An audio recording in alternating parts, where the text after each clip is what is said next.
We are continuing on our journey of mom ego versus connection, and how to connect with your kids, and ultimately how to connect with everybody in your life completely differently. This is tough work. It is a completely different way of acting and being in the world, but it's incredibly powerful. So, I want to address a concept that we are often bombarded with, which is selfishness. We feel guilt, we feel shamed, we feel like we're not enough, we feel like we're too much, we feel like we shouldn't ask for a break, we have so much to do and everybody needs us, and we need to be the center of the world for everybody and carry all the burdens. I want to propose to you that that's actually an incredibly selfish way of showing up in the world, and here's why. The reason that we would do all that is so that we could kind of control how everybody sees us and how everybody kind of deals with us, because then we'll be great and we'll be awesome and we'll be taking care of everything and people should love us then, right? But it's incredibly kind of manipulative too. So whenever, hold on. I'm going to give us a new definition for manipulation. Manipulation is whenever we are doing things for somebody and expect a certain response in return.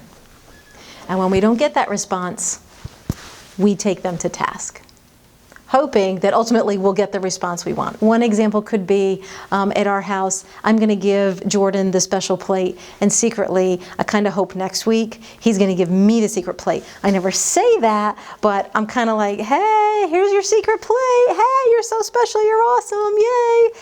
And then secretly he kind of needs to. And then next week it doesn't happen and I start getting miffed. And then the next week it happens and it doesn't happen and I start getting miffed. And I'm like, hey, don't you think I should get the secret plate? I gave it to you, right? So whenever there's that, hey, don't you think I should get this because I did this for you thing going on, we're squaring the heart of manipulation. It doesn't work for parenting. It doesn't work for relationships. And it's an incredibly selfish way of showing up in the world. So what are the options? Okay, and I know that this is like completely different, right? Acknowledging we have needs. Being really clear what our needs are so that we can communicate them effectively and get them. Let me give you a great example, because this is the epitome of self-care that most moms feel like, oh my gosh, I could never ask for this. So let me run through this.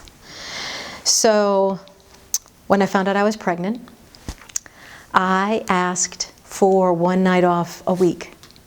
And believe it or not, for many years, I got that. And often, because my husband at the time was traveling, I needed to make a way for that for me to get that even for myself. Whether or not I had support for it, I was going to make it happen. Why? Because I knew that if I had that night off, which was somewhere between an hour to 2 hours off, it was almost always Wednesday nights. Thursday was Survivor night. It was almost always Wednesday night. And when I came back, I was completely refreshed. And I felt so good. And I could just communicate, I'm so tired, I need to go to sleep. Or I need a date night. Or I need help around the house, because I took that space and time. So there's no more manipulation, like I'm going to do the laundry and then I hope you see and that you affirm me, or I'm going to do the laundry and next time I hope you do the laundry. None of these games. It was just a very crystal clear, I need space and time, I need to figure out what I need, and then just objectively, I'm going to come back in and say, hey, can you help me? This is not selfish.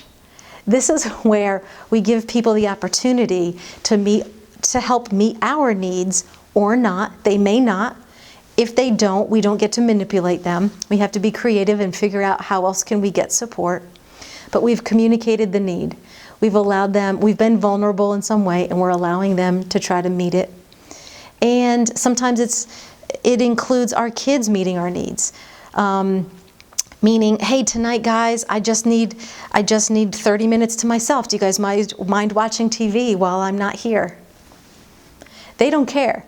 And 30 minutes to us is completely golden when we've never gotten it. So I want to highlight today, and we're going to do a little extra work below about your self-needs. They are not wrong. They are not guilt-producing. You are not an evil person because you need things.